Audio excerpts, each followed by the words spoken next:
নমস্কার। আজকে আমি আলোচনা করব ভারতীয় ঔষধ একালিফা ইন্ডিকা সম্পর্কে।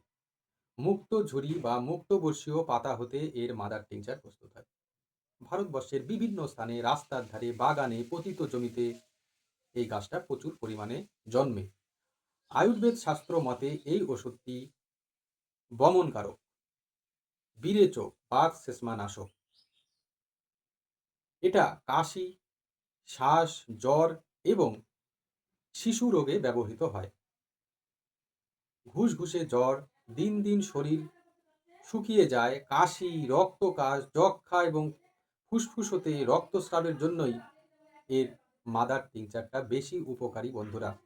কাশির সঙ্গে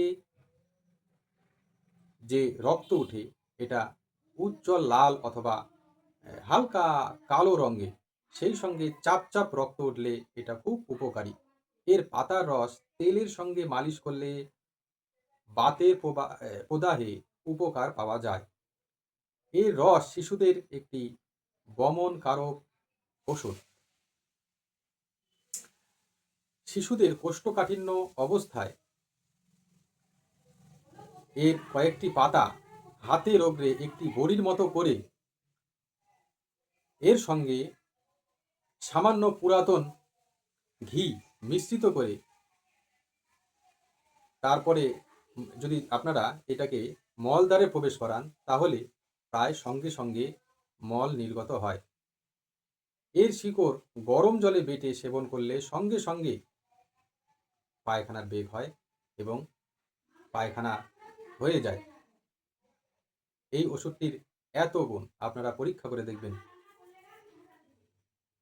এর শুকনা পাতার গুঁড়া বালক এবং বালিকাদের কৃমি রোগে খুবই উপকারী।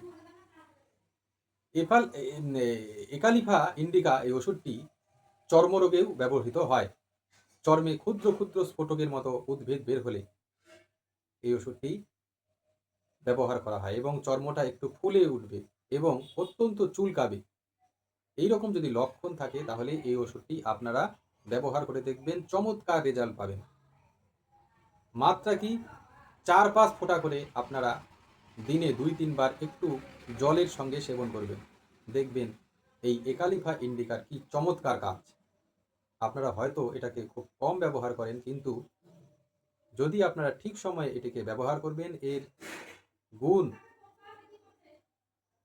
বলে বোঝানো যাবে না। আমি তো খুবই রেজাল্ট পাই এই একালিফা ইন্ডিকা দিয়ে।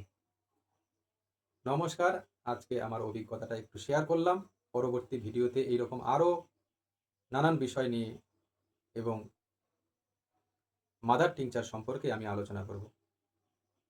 নমস্কার।